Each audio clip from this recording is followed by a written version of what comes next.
part of the Press Play Podcast Network. This episode of Cavs on the Break NBA podcast is sponsored by BetterHelp.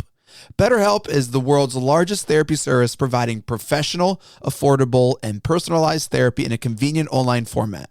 BetterHelp removes the traditional barriers to therapy and makes mental health care accessible to everyone. I've been using BetterHelp for the last 3 months, and I have to say, it has been absolutely amazing. Signing up was super simple, and after a brief survey, BetterHelp assigned me a licensed counselor to specifically help me through my problems. The app is super user-friendly and doesn't bog you down with the busy user interface, and you can talk or message with your therapist straight through the app. Valuing your mental health is one of the most important things you can do, and there's no better way to start than BetterHelp. Cavs on the Break is proud to highlight this company and offer a promotional code at checkout. Use promo code CAVSP3 for 10% off your first month with BetterHelp. That's CAVSP3 at checkout for 10% off the first month of counseling with BetterHelp. You will not regret investing in your mental health. This episode of Cavs on the Break NBA podcast is brought to you by our presenting sponsor, Newark Autobody.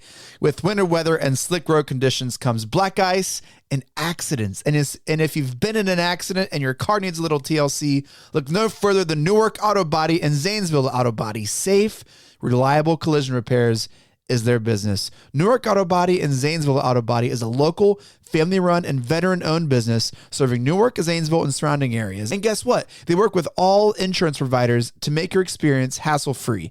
And if you're a U.S. military veteran, even better. Ask about their special discounts for vets at the shop, and they'll be happy to help. Look, it can be hard to find a trustworthy car mechanic, but the people over at Newark Autobody and Zanesville Autobody have you covered. They do. They care for you first and make sure they keep you safe and get you back on the road as quickly as possible. Visit them at autobodyofnewark.com and autobodyofzanesville.com to get your repair started today. You can find those links in our show notes. Their iCar Gold Class team of skilled collision repair technicians will make your vehicle like new again. Again, that's Newark Autobody and Zanesville Autobody, partnering with Press Play Podcasts. Iguodala to Curry, back to Iguodala, up for the layup. Oh, blocked by James. It's over. It's over. Cleveland is a city of champions once again. The Cavaliers are NBA champions. What's good, Breakers? That sound means it's time for Cavs on the Break NBA podcast, part of the Press Play Podcast Network, presented by our good friends at Newark Autobody. I am your host, Chase Smith, and with me on the break tonight, one of the network's OG hosts, an internet celebrity. He's in the Cleveland Twitter Hall of Fame. And yes, there is a Cleveland Twitter Hall of Fame. You're just going to take my word for it. He leads the leading shoe charity in Akron, the one, the only JIA. Jay, it's been a minute, bro. What's up, man? Chase, what is up? Yeah, but it's like riding a bike. You know, I might have fell off a couple times, but I can still get back on it and ride, right?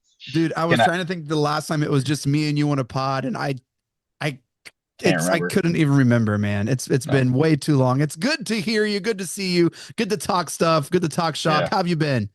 I have been absolutely fantastic, man. It's been just life is a whirlwind. You know how it is when you have kids and they're starting to grow up and just a lot going on, but I've been absolutely great. So I still remember the first ever podcast we did, though, Chase. Me too. I remember the very first time. It went great, and it was, look what happened. I know, man. That was on the Chase Smith podcast. Yeah, just Browns preview, Browns season preview. Browns season preview. I'll try to find that and put the link in the show notes just for kicks and giggles. Let's do it. Oh, I want to listen to it. Jay, one of my favorite things that we used to do, we started every Orange or Browns pod with the 5 hot minutes with Jeremy and Akron, where you just no interruptions. You just went off for 5 minutes, or as long as ever you wanted to. And I know this isn't a Browns pod, but I would love just to do just a throwback 5 hot minutes with Jeremy and Akron to talk about whatever you wanted to talk about. You got one in you? I got it. And I want to talk about my favorite topic these days, if you watch my Twitter feed, is the Browns Stadium project. Well, let's get it started with 5 hot minutes in Jeremy and Akron. Jeremy, go. Yeah. So there's been a lot of discussion lately about the Brown Stadium project, and I understand both sides. I honestly do. I can see why a lot of people want to keep it in the stadium. A lot of people are in love with tradition, and tradition is the thing that makes us who we are, right? But I think that it's time to move on from that. And I think that a state-of-the-art facility that is mostly privately funded by the Haslams is the way to go. And I think Brook Park's the perfect area for it. Look, I understand the Browns left Cleveland, and there's a lot of shock from that, but they're moving 10 miles down the road with this Brook Park project. I prefer and I also understand the people that tailgate and they say, oh, I like to tailgate in the Muni and walk over. I understand that. That's not me. I don't tailgate. I go to the games for the game. And I like the creature comforts, the modern amenities. If you've been into any of the new stadiums, which I've been to a few of them in the last few years, including SoFi, you realize how far we are behind and how much they can enhance the game day experience.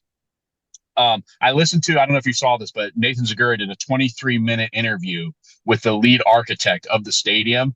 It sounds incredible. This guy was the lead architect in Minnesota. He was the lead architect in Dallas, and he was the lead architect in SoFi. It's going to be absolutely phenomenal. A couple things I've been hearing people say, let me fight back on some of these things like, oh, the Haslams are using this to make money. Look, the Haslams will have, if this goes through, the Haslams will have made the third largest private funding of a stadium or arena in world history. World history. Them paying $2.3 billion out of their pocket would be the third largest in history. The stadium will be state of the art, like I said, done by the same architecture firm that did SoFi, did Dallas. They have incredible plans. They're going to actually incorporate some soccer features, and the new soccer stadiums with like the wall of fans that you see behind the end zones and stuff like that are going to be incorporated into this project. The fact, like I said, it's only 10 miles from the city by the airport, easy to get to. The economic impact will be great. I don't think the economic loss in Cleveland is as big as they say when there's only 10 to 12 events there a year. There's going to be 25 to 30 events a year at least at the new stadium. And it's just the comfort. Look, it's a new era. It's a new time. It's no longer 3 yards in a cloud of dust. The weather does not help us. Look, the coldest game we've had in the last 3 years was to a team that's a dome team. And they came up and beat us 3 years ago. The Saints beat us in a negative 10 degree, the coldest game, 3 years. In the last 3 years. So we don't have any discernible advantage to playing in these elements. It sucks for the fans. You know what I found, Chase? The people that are most passionate about us not building this one are the ones that like to watch cold games on TV. Not the people like me who I've been to 98 of the last 100 home games, Chase. I've sat through rain. I've sat through crappy football. I've sat through blizzards. I've sat through everything you can think of, and I don't like it. I want to sit in a 75-degree a beautiful state-of-the-art arena or stadium with all the modern amenities. I don't know if you heard another thing, Chase. Right now, if you go back to get something to eat during the game, you can't see the field. You can't hear what's going on. None of that. You look at a TV screen. They said all the concourses will be open. All the food areas, all the areas you can sit and eat, all the areas you go to buy concessions will be open so you can see the game from the concessions or the tables. Like in the club, I sit in the Lake Club. If you go back there to sit down and eat during a game, you can't see the game. You'll be able to from every concession stand, every eating area in the new stadium. It'll have the most seats in the lower bowl of any stadium in the league. They're going to put 80% of the seats in the lower bowl. It's going to be it's going to be 5 stories down because of the restrictions. Same way SoFi is done because it's close to the airport. The restrictions are that they can only build up so many feet, so they're building down in. So when you come into the stadium, I'm telling you, this is a cool thing about SoFi. You come into SoFi and there's 8 levels of SoFi. You're on level 6 when you walk in. So if you go to your seats, you're going down to your seats. It gives it a feel, almost like it gives it an arena feel, I would say. It's just a cool thing. I don't think that the average fan in Cleveland understands how incredibly dope this is going to be. Like, if you haven't been to SoFi, if you haven't been to Indy, if you haven't been to Minnesota, you do not grasp how far behind we are on this game day experience. But here's another thing I heard the other day with another objection to it is the city having to pay some of it. Do you know how much Buffalo's owners are paying for Buffalo's new stadium, Chase? 0. The owners are paying 0. The community is footing the entire bill. Yes, we are asking the Browns are asking the community to pay $1 billion of it, but they've already offered $678 million to renovate a stadium that they'll probably have to replace in 20 years after this lease is up. And you see how inflation is, how much every year everything costs more to do. So if we put another $678 million of taxpayer money into the stadium now, plus the $300 million you have to do every 5 years in costs occurred because it sits on the lake because of the wear and tear, you're at $1 billion right there anyway. The real reason the city doesn't want to do it has nothing to do with the price tag. It's because they know that with with a stadium that incredible that can host that many events, the convention center, which is crappy and underused in downtown Cleveland, will be completely obsolete. So it's not the Browns, the actual Browns facility and the 10 dates a year that they're worried about. It's the fact that incredible of a stadium will pull away business from the current convention center in downtown Cleveland. That's their actual big worry. I think, Chase, what's going to end up getting this across the line ultimately is Roger Goodell is going to drop the bomb and promise the Browns a Super Bowl if the city comes to terms with this. I know for a fact, I have some inside sources with the state, the same guys that, got me into the Republican National Convention and a bunch of stuff. They said the state is already done. That's done. They're on board. So the state has already agreed to the dollars that the Browns need from the state. It's up now to get the county. They don't even need the city. The cities doesn't matter.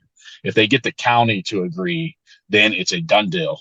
So my message to Cleveland fans today is embrace the future, embrace the technology, embrace Brook Park. What professional team are we talking about again? the Cleveland Browns. I don't know.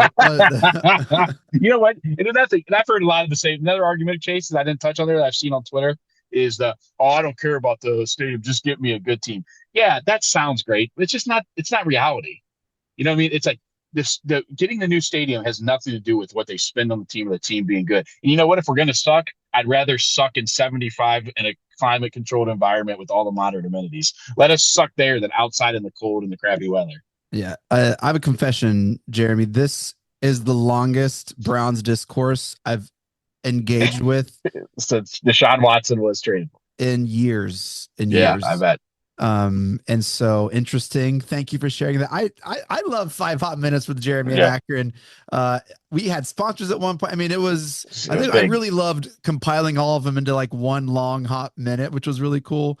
Some really good stuff, man. Well, hey, thanks for that. Hey, I want to talk about the Cavs. I'm not going to share my thoughts because I don't give a crap. Hey, Chase, let me say this before we move on. You were right. You were right about the whole Deshaun thing. I was wrong. I don't remember I pushed for it. You did not want it. You said it was wrong. You used to beg all our guests to say it's a no-brainer for the Browns to sign Baker to the long-term deal, right? All that. You were 100% on board with Baker. You were 100% against Deshaun Watson. You were right. No, I was wrong. You were 100%. Baker is super fortunate that he had one awesome drive in LA to save his career, or else he would be and now a lot of people have him on their MVP ballot. He's probably going to finish top 5, 6 in MVP voting. Yeah, I think incredible. The moment we got rid of Dorsey, his days were numbered, probably.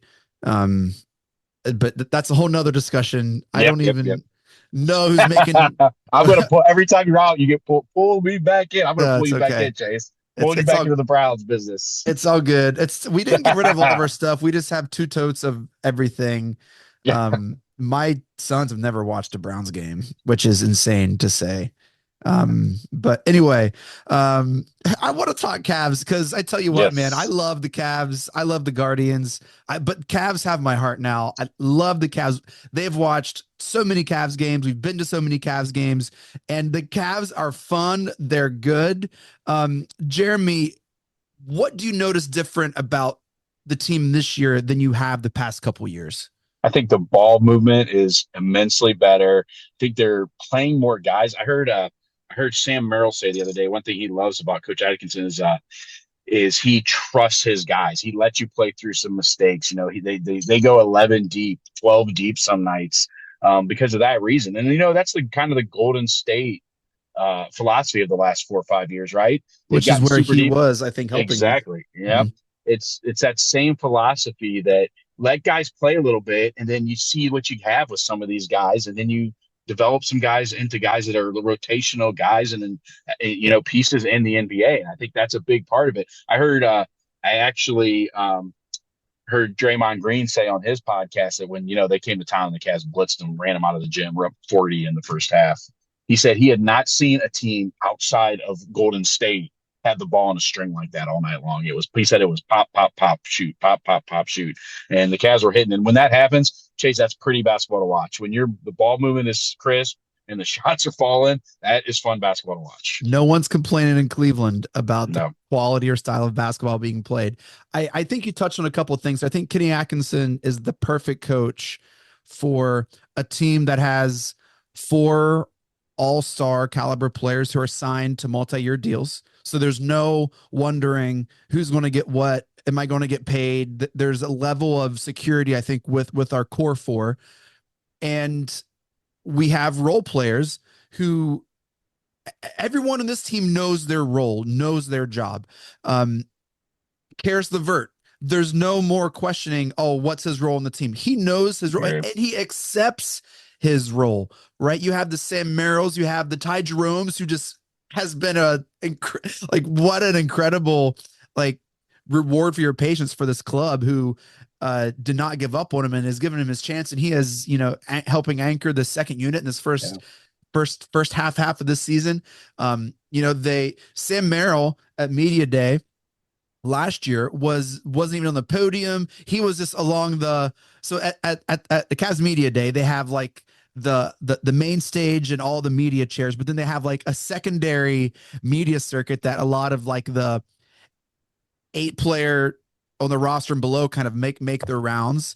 And that's where Sam Merrill was. He was at our table and no one asked him to leave. And we had a great conversation with him, but they stick with their players and they have this culture and this vibe. And it is just super duper healthy. Did you see they had a soccer competition today, Jeremy? No, I didn't see practice where they took turns from soccer ball at the foul line and they just put cones underneath the basket and they're taking turns being goalie. Cool. And I mean, Kobe Altman got in there, Kenny Atkinson got in there, and they're all just laughing. And so I think everyone knows their role.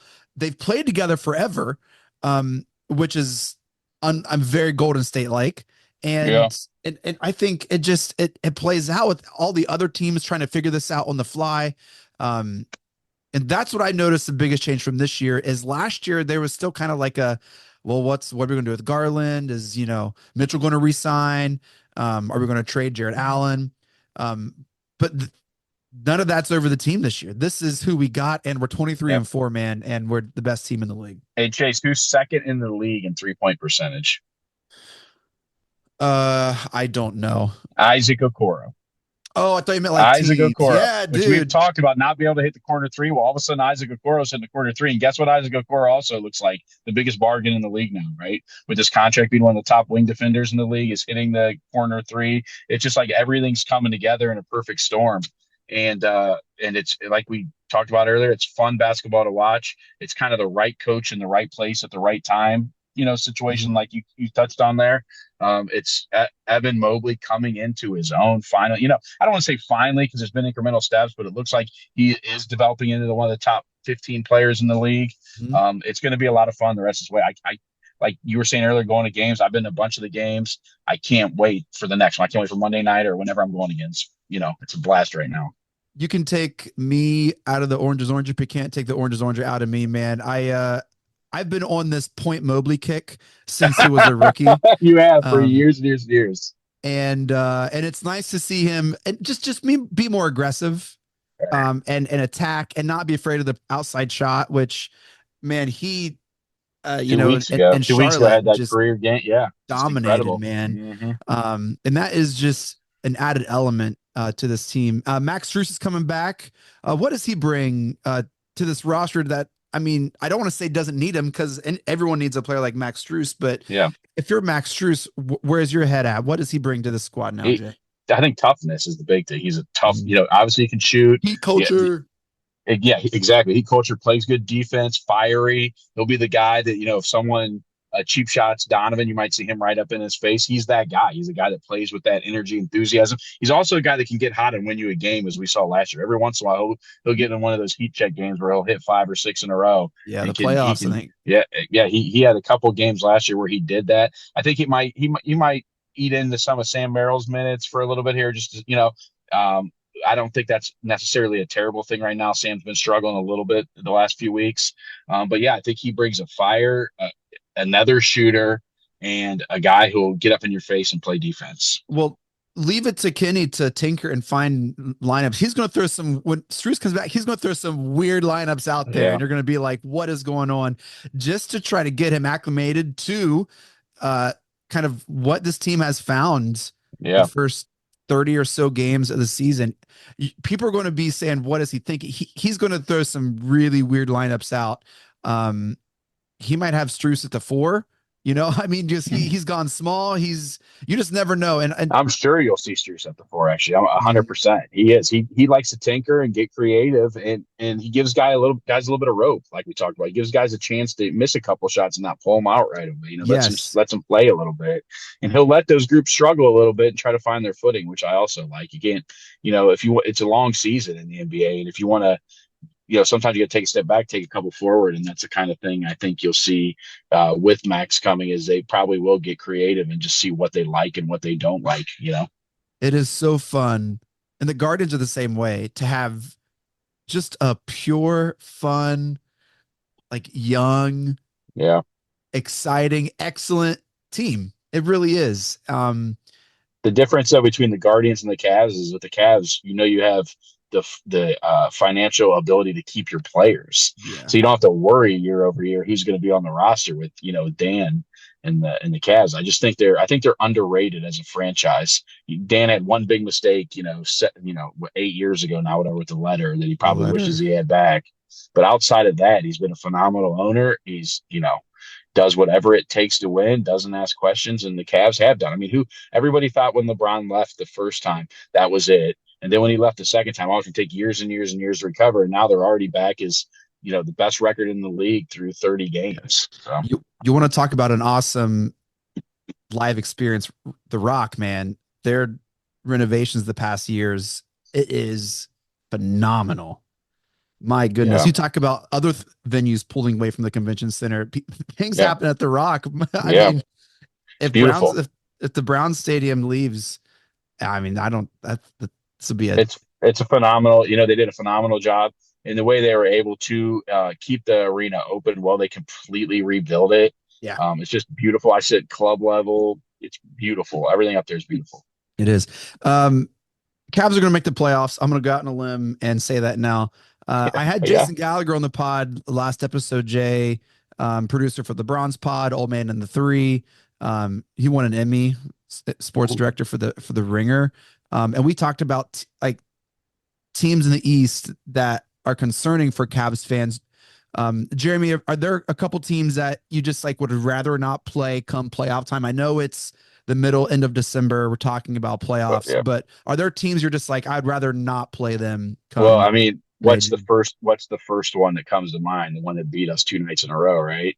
The Hawks. And it's why, because teams that have, it's still our one Achilles heel, is teams with rangy, lengthy wings who can shoot, still give us a little bit of problem. And that's what happened that night with Atlanta. Those couple games was the same thing. Same thing with the Celtics. Look, let's be honest. Not only are they an incredibly talented team, they are a long team, right? Yeah. They're a long team that can shoot it. Those are the kind of teams that are always going to give the Cavs problem. I'm not worried about Orlando. I'm not even worried about Milwaukee as much as I am. You're not worried about Orlando? I'm not worried about Orlando. I think we'll take care of Orlando. I like our matchup against Orlando right now. I'm worried about the Celtics ultimately, but I just think that the Atlanta Hawks in an early round playoff matchup could give us some fits. So I think there has to be a couple things, because I don't think it's just the long, lanky 3. I think with our lineups, as long as Dean Wade's healthy, can help combat that. But I think the long, lanky 3 with a fast pace, the Hawks are the second fastest paced team in the NBA. Yeah. And the fastest team is the Bulls, or at least it was when we played them. And we should not have won that game in Chicago. Whenever we played them, even though they're pretty sorry, they played us really, really well. And so I was not shocked that the Hawks came and beat us. I also agree, talking with Jason in the last episode, I do not want to play the Hawks in the playoffs. I feel more confident in us beating them because I think ultimately we have the best player on the court when we play the Hawks. But I do not think we have the best player on the court when we play the Magic. I think Banchero is has the ceiling to be that best player. And I think the other teams that give us trouble is the physicality. I think Boston is like the perfect mix of long, lanky, and physical. And I think they have the best guards that like play the best defense in the league.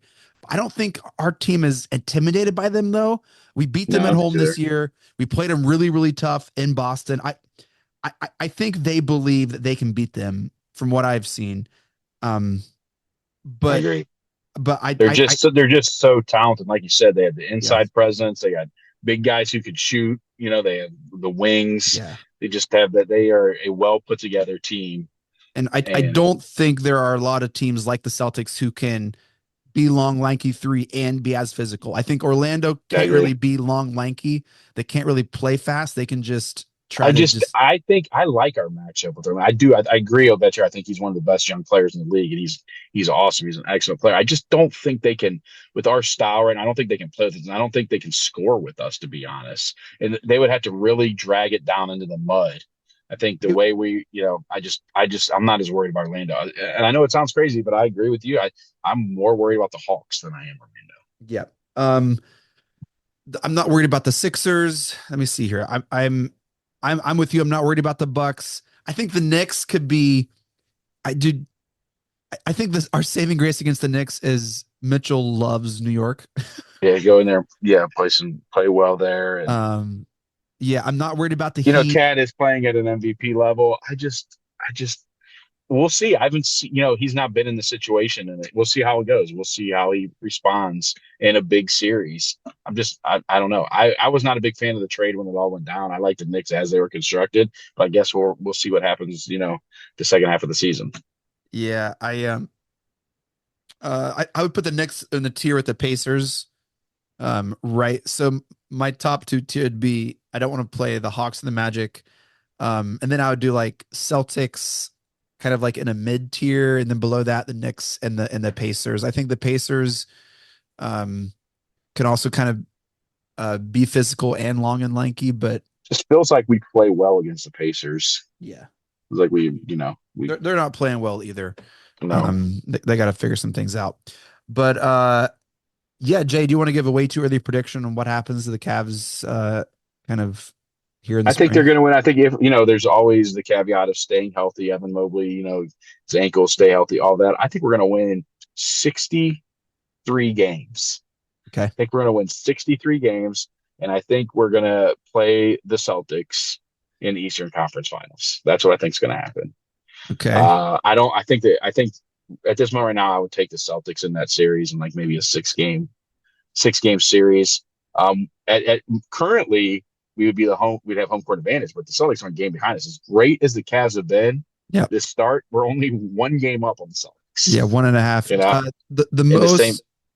The record, the most wins the Cavs have had in a season is 66. Right, 66 and 16 with LeBron. Dude, I think they're going to try to beat that. I think what they've seen the first 30 some games is they love passing records of the most wins since LeBron, the most points in a quarter since LeBron, the most. Yeah.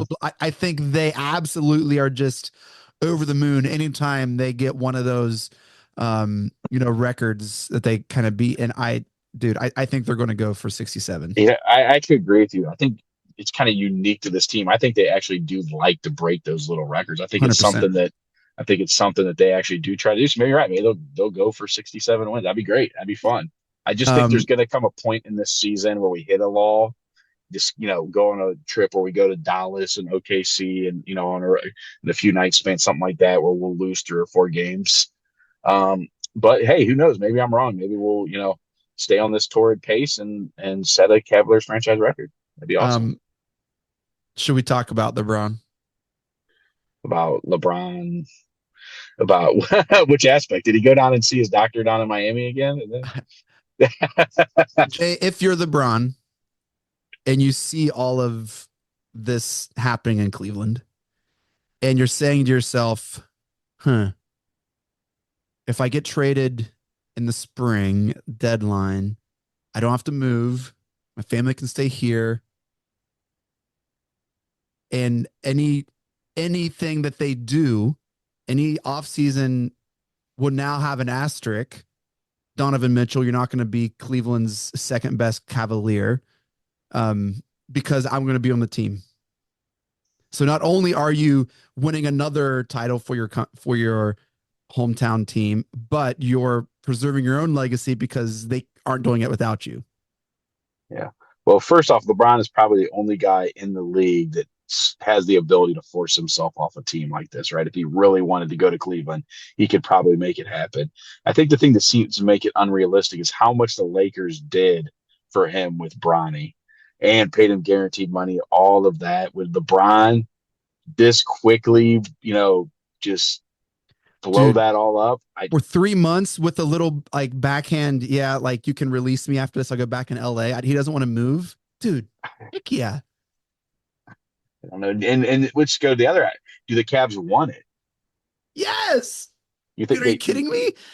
Yeah. He's not shooting as well this year. The best Dean Wade. Yeah. I mean, that's actually a fair point. And can LeBron deal with not being the best player on a championship team? Yes, he already isn't the best player on his team. Right, but I'm saying on the championship team, can he not be the one to take the last shot? Can he not be the one bringing down the ball and dribbling it down to 3 seconds and let down it? Can he do? I think he can. I do. I think he can. I think he's smart enough. Yeah. And he knows where he's at. He's self-aware of where he's at in his career. Yeah, I think he can. Do I think it's going to happen, Chase? No, I don't. I don't think it's going to happen. I think he's going to finish out the year at the Lakers and see where they go. But I mean, it's fun to talk about, dude, and it'd be neat if it did. But I think the chances of it happening are higher than people think. I really do, man. I buy out his contract, whether he is bought out and he can sign with whoever, or there's like a trade and cash. I don't even know, man. If there's a way they're going to try to find a way to make that happen. And I think there's a possibility that it could. And I think it makes legacy sense. And that's where I think the urgency is going to find itself and that they would have to be almost the Lakers doing him a favor though, because there's definitely someone else who could give them more young assets than we could. Do you know what I mean? So it had to be LeBron saying, I want to go and I'm only going here, which I mean, LeBron has the power and ability to do it, but LeBron you can package players. Right. But I mean, who would they want that we wouldn't hurt and we don't have picks to give? Ty Jerome and Okoro and LeBron goes back to LA. If you listen to Coach talk about Okoro in those press conferences, he's in love with Okoro. I am right. I'm still driving that train. I'm just saying. I mean, I think it's possible. It's fun to talk about it, sure, and I don't think it's completely impossible, but I think it's highly unlikely, in my personal opinion. Jay, I want to take a break, and then when we get back, I want to talk about something that I wish I had 5 hot minutes to talk about, but I'm excited to talk about it with you. Is the 3-point shot ruining basketball? We'll talk about that after the break. Cavs on the break. Chase Smith, Jeremy in Akron. We'll be right back. This episode of Cavs on the Break NBA podcast is sponsored by BetterHelp. BetterHelp is the world's largest therapy service providing professional, affordable, and personalized therapy in a convenient online format. BetterHelp removes the traditional barriers to therapy and makes mental health care accessible to everyone. I've been using BetterHelp for the last 3 months, and I have to say, it has been absolutely amazing. Signing up was super simple, and after a brief survey, BetterHelp assigned me a licensed counselor to specifically help me through my problems. The app is super user-friendly and doesn't bog you down with the busy user interface, and you can talk or message with your therapist straight through the app. Valuing your mental health is one of the most important things you can do, and there's no better way to start than BetterHelp.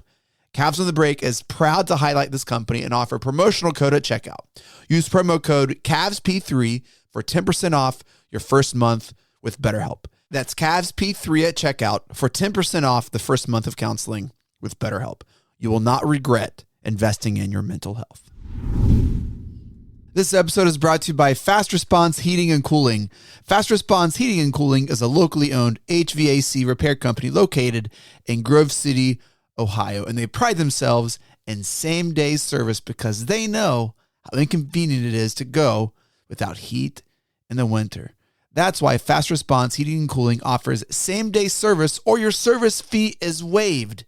That's the Fast Response guaranteed. Did you know up to 71% of AC repairs can be prevented with proper annual maintenance and the average life is extended by 7 years? Every service Fast Response Heating and Cooling offers is completed by their highly skilled and trained technicians who have been background checked and drug tested. Their technicians are standing by to provide you with above and beyond service. Fast Response Heating and Cooling strives to offer the most reliable, fastest, and affordable repairs in the area. So if your furnace needs that winter tune-up, call Fast Response Heating and Cooling at 800-243-7592 to schedule your maintenance or repair today. Again, that's 800-243-7592 and click the link in the show notes. This episode is brought to you by our good friends over at Santinos Pizzeria. Santinos Pizzeria offers old-fashioned, stone-baked, thin and crispy pizzas for your entire family to enjoy. And if pizza is not your thing, which I have no clue why pizza wouldn't be your thing, but if you wanted to try something else, you have to get their deliciously fresh salads or subs. Bottom line, you cannot go wrong with any item on the Santinos Pizzeria menu. Personally, my family loves the barbecue chicken pizza and their Italian subs. We also love their pepperoni and banana pepper pizza. They have incredible cheese sticks and cheesy bread. It's just the best. It's so amazing. Every time we love it, we go. It is so delicious. It's conveniently located off 270 South in Columbus, near Georgesville and Broad Street. Santinos Pizzeria is proud to offer delivery to the surrounding community. And if you're looking for a special treat this holiday season, you have to check out the store in person. Santinos Pizzeria is full of Christmas cheer with decorations from wall to wall. They go all out in their Christmas decorations, and a little birdie told me they may be getting a special visit from Santa this season. So you have to go check it out. Dine-in seating is available, so make sure to bring the whole family. And when you stop in, tell them Chase from Press Play sent you for a special treat. All right, we are back. Chase Smith, Jeremy in Akron, Cavs on the break. Jay, we are potting, baby.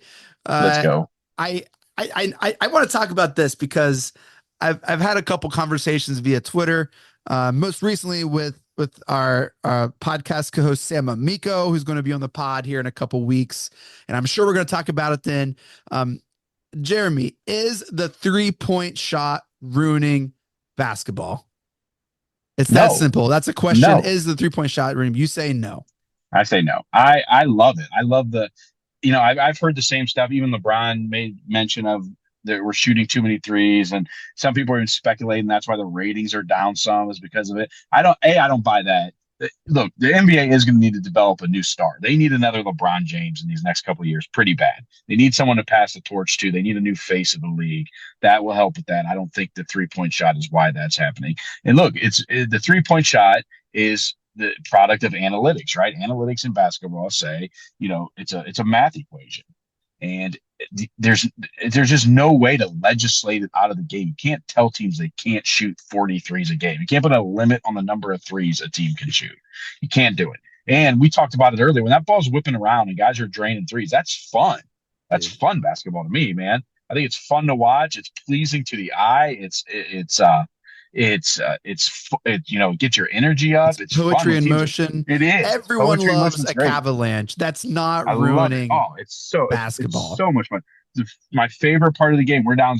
You're down 7 points. Boom, boom, boom. 3 threes. The next thing you know, you're up 2, and the place is pandemonium. Yeah. I don't understand it. I think it all goes back to that rating scene. Everyone's trying to figure out kind of why the ratings are down a little bit in the NBA, and maybe that's the reason. Outside of that, I don't get it at all. I love it. I love the 3-point shot. It's easy to blame because it's such a different style. I think some of the discourse is from older players who are salty about the points or the shots or how it's less physically demanding on bodies. Or maybe even for some players who feel like they were playing in the wrong era and how they would be thriving in this era.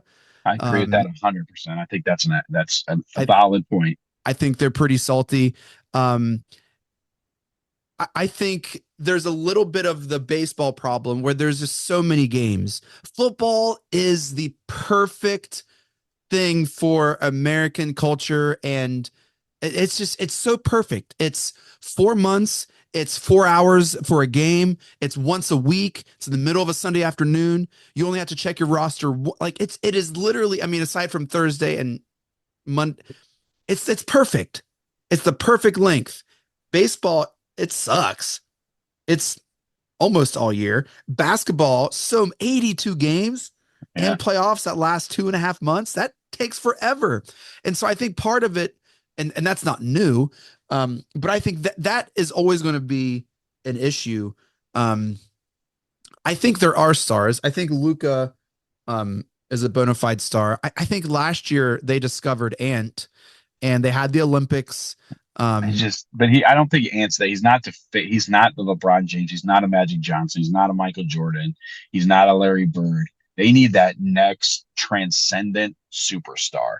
And that is not Ant. That is not. No, they also have Wemby. Luka. I love Luka. He's not a transcendent star. Could Wemby be a transcendent star? Yeah, he could be.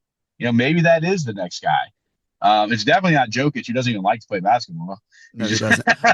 I'm not. I'm also like, I think that is more valid than the 3-point shot take, but I also don't agree with that, because that's saying you don't want players to develop and you want them instantly right now. Well, that's not what I'm saying though, Chase. There could be someone in the league right now that is that next phase. They just kind of need it to happen. LeBron is, reaching the very end of his career. And then who right now, Chase, who is that guy? Who is LeBron? Who is Jordan? There isn't. But listen, LeBron became LeBron when he scored 25 straight points in the playoffs against the Pistons. Burnt down LeBron became LeBron when he started destroying the league. Jordan became Jordan when he scored 60 plus. But there was a vacuum at that time, Chase. There was a vacuum to be, because Jordan was gone. We didn't know who the next guy was. You're right. LeBron goes in, scores 25 straight. We beat the Pistons, knocked them out. Rasheed Wallace with the whole thing. And that's when LeBron became LeBron. But there was a little bit of a missing, there was a spot there for it to happen. It takes time. And I think that spot is now. And you're right. That guy might be here right now in the league, but he has not risen to that level yet. Okay? It takes time. Right. We're agreeing on that, Chase. I'm just saying that right now there's not Luka, Wemby, and Ant. I think once OKC is on a bigger stage, but also this is the main thing of what's ruining basketball. No one can watch these games. Yeah, and we're trying to blame 100%. These players. We're blaming these players. Have you seen Oklahoma City play at all this year? I haven't. One time. I saw them play one time. I haven't. Year. The third best team in the league with one of the up-and-coming stars that we're talking about right now. The league is doing a very poor job of, getting these guys. NBA has always been a star-driven league. And the NBA right now, for whatever reason, is not promoting their stars like they used to. They should be blasting OKC Mavs games every time they play. They should be doing montages of Timberwolves Nugget series and how physical that was. They should be helping push these narratives, and they're not. What's ruining basketball is it's impossible to watch these games and to know who these stars are. Ant is incredibly likable. Are you kidding me? Have you listened to any interview he's done? Have you watched him play? Yeah. He's electric. He can't be that star. Maybe. No one. Oh my gosh. And so we're giving these billionaire so essentially your take take on this is your take is that it's more the NFL's fault than it is the players' fault or NBA's fault for not promoting these guys. You're saying these guys are there now. The NBA is not promoting them properly. They're not presenting the game as they should. And that's causing them to hold these guys back a little bit, and it's affecting the ratings. I think it is that, because when you watch something and something magical happens, it enters into the zeitgeist and it lives there. But I also think stakes have to be a part of that. And so I think regular season, like, incredible moments are great. But whenever I was your son's age, I wasn't doing regular season moves. I was doing playoff Jordan, like fadeaways, buzzer beaters, all of those magic moments that create these legacy defining characters. It happens when stakes are on the line. LeBron's 3 against the Magic in the playoffs, right? Like all these things that build these icons happen when stakes on the line. But all of those players already had a mystique because you knew who they were. We don't know much. We know Luka because he is a little transcendent. Wemby, we know of Wemby. I haven't seen him play. You know, if you follow basketball, you know OKC. We have to watch these players. And it ticks me off is that in this discourse, they're blaming players for ruining a game when it's the owners of these media companies or whoever. I don't even know who's gatekeeping the league, but they're the ones who's ruining the league. Maybe it's Adam Silver. I don't know. But don't blame the players who are just doing their best to get points, to get buckets, to do what they're told to do, to feed their family and provide and try to have the longest career they can. Don't blame them. They're not ruining the league. Right. And I think there's also some of this there is a little bit of this, like we're almost what we were talking about earlier with the people not wanting the Browns to leave the lakefront. There's this weird thing like clinging to the 80s, 90s era of basketball. When you actually go back and watch it, it was ugly. Miserable. It wasn't the Indiana, those Pacers, Nick Series, 79, 84 playoff finals. Get out of here. Gundy hanging on Patrick Ewing's leg and all that. You know, the 77 to 79 and like get out of here. Right. I much rather watch the balls swinging around the key and someone burying a three than a bunch of guys, you know, piling up in the paint. If you showed that game to anyone now, no one's watching another game. That's for damn sure. Yeah. That is awful. That is awful. Basketball. Oh my gosh. And you know what else? Missed layups ruins basketball. Awful mid-range jumpers ruins basketball. You don't talk about bad basketball. It can happen in any style, in any way. Yeah. No, I agree with Chase. We're on the same page on this one. People get young kids and they go to play. They want to be Steph Curry. He's not ruining basketball. He's making sure others still want to play basketball and emulate someone. And if you watch a high school game, if you go to a high school game, it's trickling down because they are launching threes at high school games too. You know, they're doing the same math equations that they're doing in the analytics departments in the NBA. That, you know, 3 times 3 is more than 2 times 3. Yep. So and if you really want to, I would even also blame coaches before I want to blame players. So if your argument is, well, it's training these young kids to play basketball wrong. Excuse me. See, I'm all fired up, man. Coaches still coach fundamentals. If the coaches are implementing that, then that is basketball. But if you're upset, then the coaches don't bench someone if they mess up or if you have a big taking a 3 and they're not supposed to. Like, coach, do your job. But don't blame the players. They're not ruining the game. I agree. Dude, I overtalked you so much there. I'm just so fired up, man. No, I'm with you. I agree. Jason Gallagher's offered a way to fix the NBA. He said there should be a separate feed, like on ESPN4, where announcers are allowed to cuss. It'd be a good idea. I would like to see a Legends game. You know, they have like kind of like the Legends softball or some type of. Well, they used to play one, Chase. They used to play that at the All-Star Weekend. Well, bring it back. They used to have it. Get Larry and Magic and Chuck out there, or just some type of just something. I just want to see the Legends out there again, like not in a suit. Like I want to see them, you know, maybe play horse or knockout or something. You know, I don't know. I think that would be fun. Do you like the midseason tourney? I do. It kind of, for some reason, it felt like it lacked a little bit of. I do like the idea, but I like the thought of it. Because it sort of goes back to what you're saying earlier. It's an 82 game season and get monotonous. It's something, and you know, I think maybe move it more towards the middle, not play it so close to the beginning of the season as something going on in the middle of the season when it started to drag a little bit. But I like the concept of it. I think it's fun. But yeah, it's sort of like I know Milwaukee just won and Milwaukee's playing great right now. But it did sort of feel like it maybe didn't have the luster that it did last year. Yeah, last year was fun because it was new. I do like how they're playing hard, man. They're playing hard in November and December, which is. Oh, yeah, those look like playoff, those games when you watch them.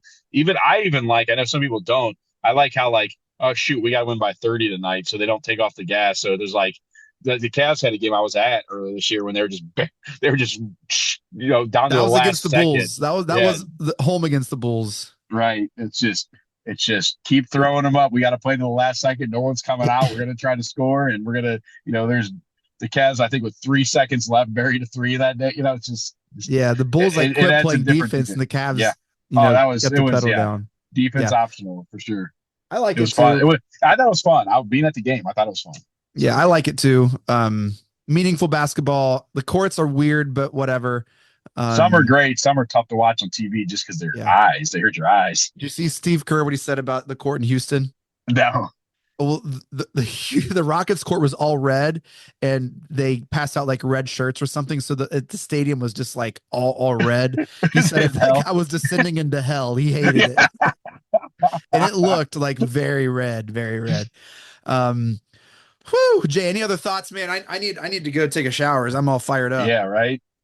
No, man, just nice to be back. I don't think I've recorded a podcast in maybe 18 months. I don't know. I was trying to figure that out today as well. And this was a blast, man. Definitely want to make it a regular thing. And what a great start to this Cavs season. How much fun. Gives us something to look forward to, because the football team that you no longer like is just such a drain. Yeah, man. Well, that does it for this episode of Cavs on the Break NBA podcast. Thank you all so much for downloading and listening.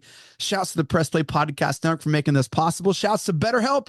Don't forget to use code CAVSP3 for 10% off your first month of counseling. And remember, you cannot put a price on prioritizing your mental health, especially if you're a Cleveland sports fan. Shouts to Newark Autobody. Tell them Press Play sent you for a special discount as well. Shouts to Fast Response Heating and Cooling and Santinos Pizza.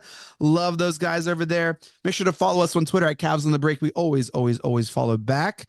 And you can follow Jeremy on Twitter. Jeremy, tell us about your Twitter game, man. Hey, at Jeremy in Akron. It's mostly Brown Stadium discussion currently, but no, it's a blast. I'm back active on Twitter. I took a long time off, but we're having a blast. So come check it out at Jeremy in Akron. Love it. All right, Jeremy, I thank you, man. This was great. We'll talk soon. Merry Christmas, man. Yes, sir. Merry Christmas, Chase. Go Cavs. All right, Mike Breen, take us out. Congratulations, Cleveland. Your decades-long wait is finally over. The Cavaliers are NBA champions.